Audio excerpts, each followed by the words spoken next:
Hello students, कैसे हैं आप सब। आई होप आप सब बहुत अच्छे होंगे। मैं हूं दिव्या और मैं आपका स्वागत करती हूँ क्रेजी मैथ्स चैनल में।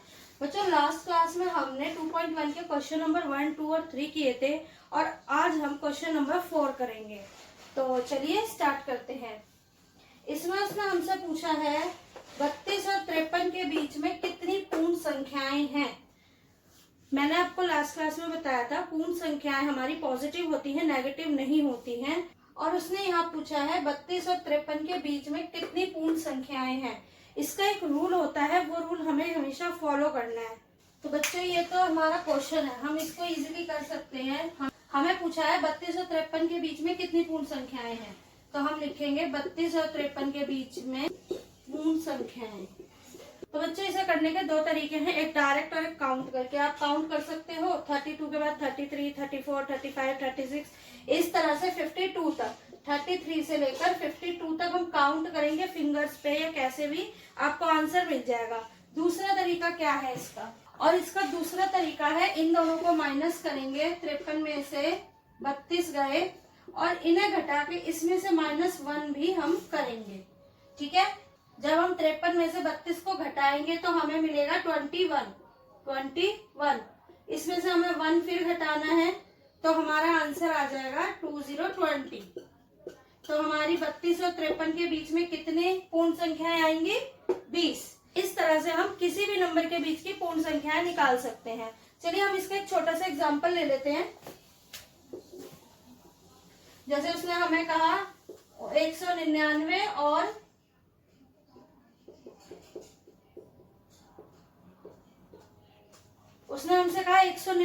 500 के बीच में निकालिए। ठीक है, तो आप देखिए 500 में से हम 199 घटाएंगे तो हमें मिलेगा 301 और इसमें से हम एक माइनस और कर देंगे तो हमें मिल जाएगा 300। तो हमारी कितनी संख्याएं आ जाएंगी इनके बीच की? 300। अब आप इसे तो काउंट करने नहीं बैठोगे कि इतना लंबा नंबर है तो उसे फिंगर्स पे काउंट करोगे, ऐसा नहीं कर सकते। तो आप क्या करेंगे, इन दोनों को माइनस करके इनमें से एक को और माइनस कर देंगे तो हमें हमारा आंसर मिल जाएगा। देखिए जैसे ये है, चाहे तो आप इसे रीचेक कीजिएगा और अगर आपको कोई भी मिस्टेक लगती है या कोई भी प्रॉब्लम होती है तो आप कमेंट सेक्शन में कमेंट कर सकते हैं। तो अब हम करेंगे इसका क्वेश्चन नंबर 5।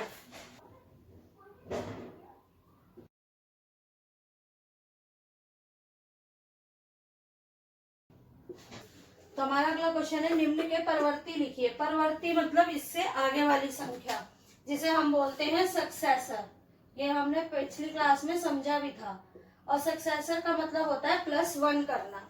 ठीक है, लास्ट क्लास में हमने समझा था इसको कि परवर्ती और पूर्ववर्ती क्या होते हैं, सक्सेसर और प्रेडिसेसर। सक्सेसर में +1 करते हैं, प्रेडिसेसर में -1 करते हैं। तो यहाँ हमें परवर्ती करना है, इसलिए हम +1 करेंगे। तो चलिए स्टार्ट करते हैं। Answer A 24,40,701। 2000701 की परवर्ती संख्या होगी, इसमें हम कर देंगे +1 तो हमारा आंसर आ जाएगा 702। इसका बी पार्ट देखिए, 100,199 की परवर्ती संख्या, इसमें भी +1 करेंगे। 10,99,999 की परवर्ती संख्या +1। तो बच्चे, इसमें हमने इसके 3 पार्ट कर लिए हैं, ए, बी और सी, और टी पार्ट आप खुद सॉल्व कीजिएगा। और अगर आपको इसमें कोई भी प्रॉब्लम होती है तो प्लीज आप मुझे कमेंट सेक्शन में कमेंट कर सकते हैं। ठीक है, अब हम करते हैं इसका क्वेश्चन नंबर 6। तो बच्चों, हमारा 6 क्वेश्चन है, निम्न के पूर्ववर्ती लिखिए। पूर्ववर्ती का मतलब होता है एक नंबर पहले, यानी प्रेडिसेसर। इसमें हम -1 करते हैं। ठीक है, तो अब हम इनमें सब में -1 करेंगे तो हमारा 94 का पूर्ववर्ती होगा। 94 में से 1 माइनस करेंगे तो हमारा आ गया 93।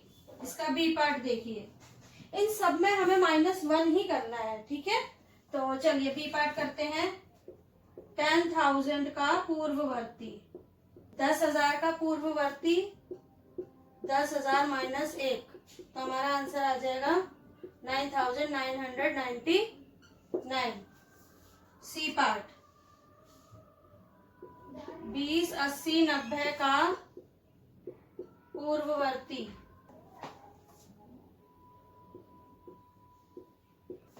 तो हमने इसमें सब में -1 किया है प्रेडिसेसर। क्वेश्चन नंबर 5 में सक्सेसर करना था तो +1 किया। इसके भी हमने ABC पार्ट किया है, D पार्ट आप खुद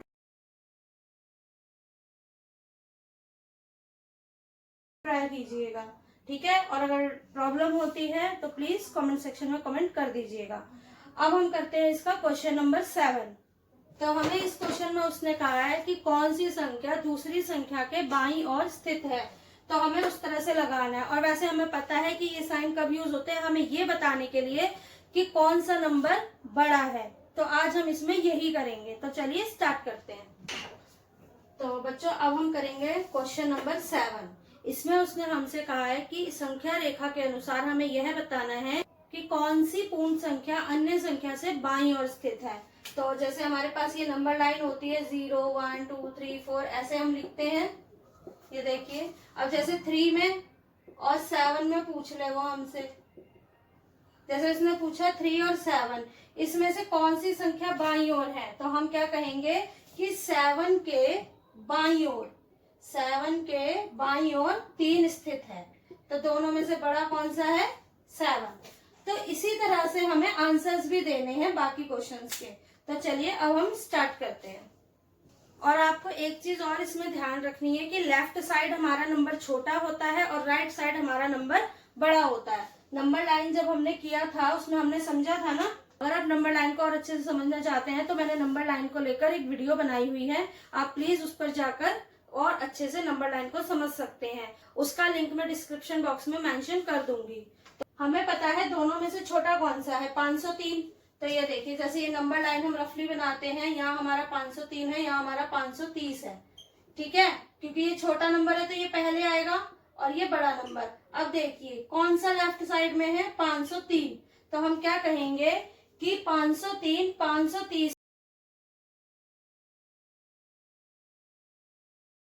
के बाईं ओर स्थित है, ठीक है।